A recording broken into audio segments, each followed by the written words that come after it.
Kung sawang-sawa ka na sa manual copy-paste ng mga pangalan at gusto mo nang matuto ng pro-level technique para pagsamahin ang first name, middle name at last name sa isang click lang, nasa tamang video ka.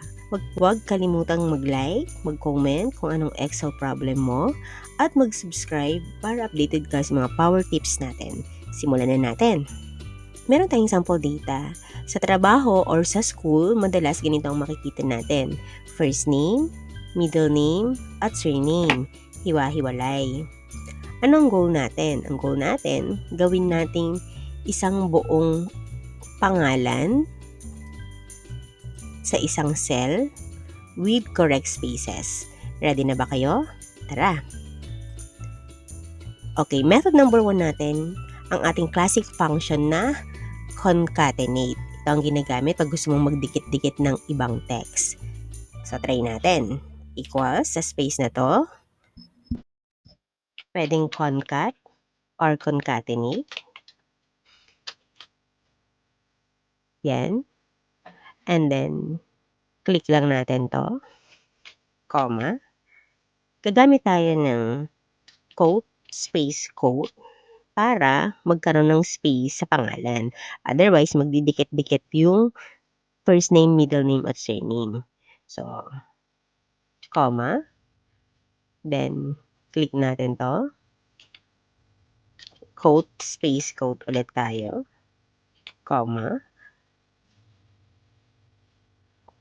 Comma. Quote, space, and quote. Enter. O, diba, ang linis? Pinagsama ang tatlong cells at naglagay ng space sa pagitan, sa gitna. Double click lang natin para mag-copy paste hanggang dulo.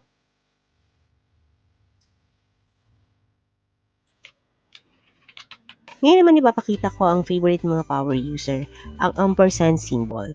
Ito ang ultimate shortcut. Hindi mo na kailangan ng mahabang concatenate word. Ganito lang ang gawin natin. Equals, yung name, and then sa keyboard mo, number 7, sa taas ng number 7, nandun ang ampersand. Gagamit tayo ng quote, space quote, para magkaroon ng space. Again, kasi pag hindi ka naglagay ng ganyan, magtutuloy-tuloy yung full name mo, mawawala ng space sa gitna. And then, ampersand ulit. Middle name. Gamit ulit tayo ng ampersand. And then, gagamit ulit tayo ng quote, space quote. Ampersand ulit. And then, this one. Enter. O, diba? Katulad lang ng concatenate yung result niya. Double click lang natin.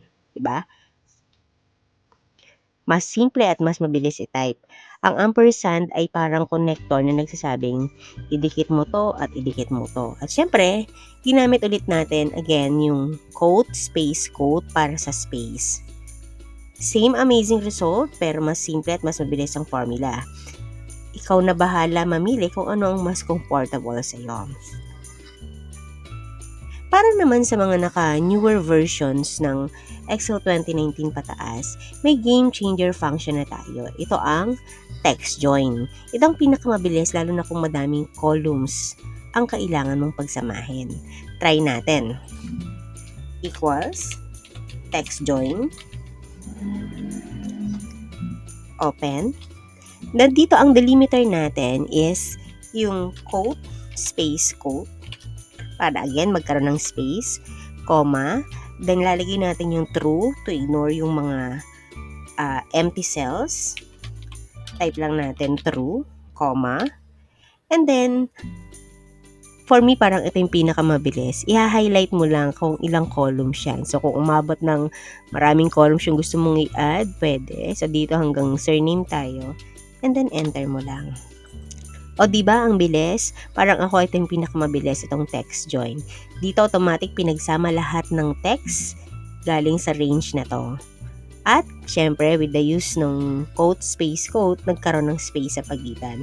No need na mag-click ng paisa-isa, sobrang bilis, sobrang efficient. Double click mo lang ulit, to copy paste yung formula sa ilalim. Diba? Ganun lang kadali gumawa ng malinis at kompletong full name sa Excel gamit ang concatenate, ampersand, o text join function. Alin sa tatlong gagamitin mo? I-comment mo sa baba. Kung nakatulong itong Tagalog Excel tutorial, i-like, i-follow at i-subscribe mo na para updated ka. Maraming salamat sa panonood. Next topic natin, left and right functions para sa text extraction. See you!